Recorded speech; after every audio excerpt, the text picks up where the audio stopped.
So I have a theory that at the moment, the way that the world works is the world is filled with us and them, you know, and we have a number of different things that create that. And religion is one of them. Nationalism is another, you know, sexual preference, blah, blah, whatever, you know, all this stuff that we go, hey, I'm me, they suck, they're over there, that's them. Yeah, right. You know, and I feel like the greatest thing that could happen to us as a species that could actually, you know, pull us together would be, one, an asteroid rocketing towards us, and Bruce Willis and the Armageddon team getting out there and bust, you know, a worldwide effort like that. Okay, facing our own mutual destruction outside of our own destruction, doing it ourselves, to ourselves.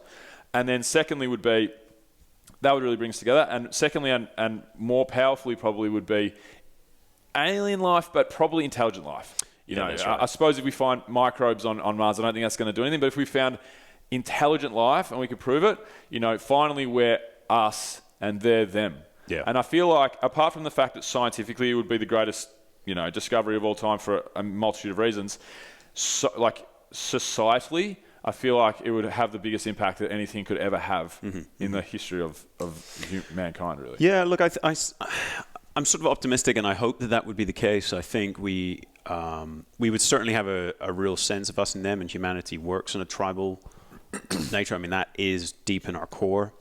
And, you know, if our tribe were to encompass the entire planet, I have to think that's a great thing. That could be the best thing that could happen. So, you know, that certainly is an optimistic view of it. We could end up finding ourselves instead looking to the outsider, to these aliens, and essentially normalizing that away. And then within, you know, next week we sort of go back to our divisions, because we don't, you know, there's a sort of, I'm trying to think how real this is, but you get, you know, like the London Blitz, right? And there was a great sense, people speak of the coming together. And, you know, that was facing an external enemy, and maybe that was the case, but pretty quickly it all went back to normal after, right?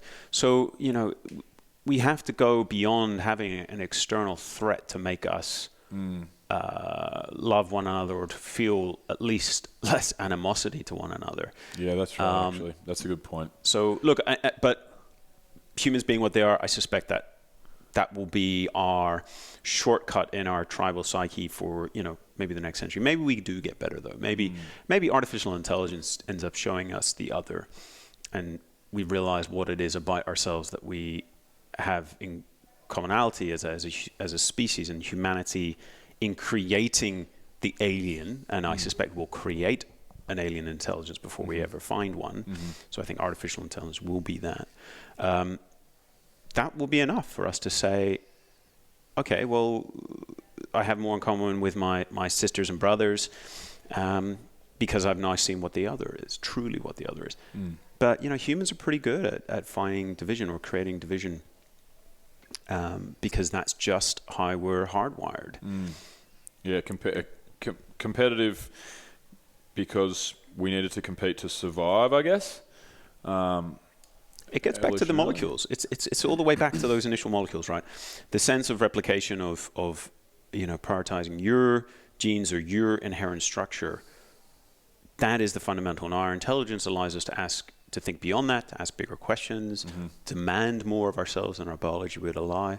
But that's not something that comes for free. We have to struggle. We have to strive for that. And very few of us ever achieve, I think, true enlightenment in that regard. I certainly haven't. I certainly don't. You know, I grew up in a country where it was very much the other.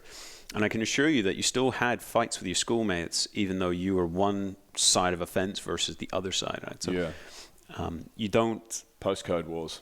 Yes, you don't get... Yeah, that's right. So you don't have a free pass on building a happy world by having an external threat or this alien.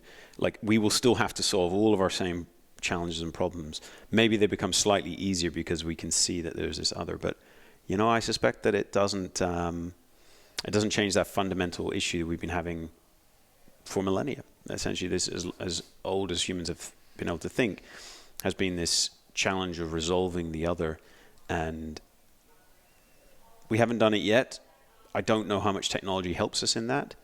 If anything, arguably, our technology has atomized us to a greater degree. We all have our own individual news feeds. We don't even share the same world anymore. We have our own facts. So that worries me a lot. That's an interesting point. So maybe we can't rely on that. Maybe we have to get back a bit more to basics. But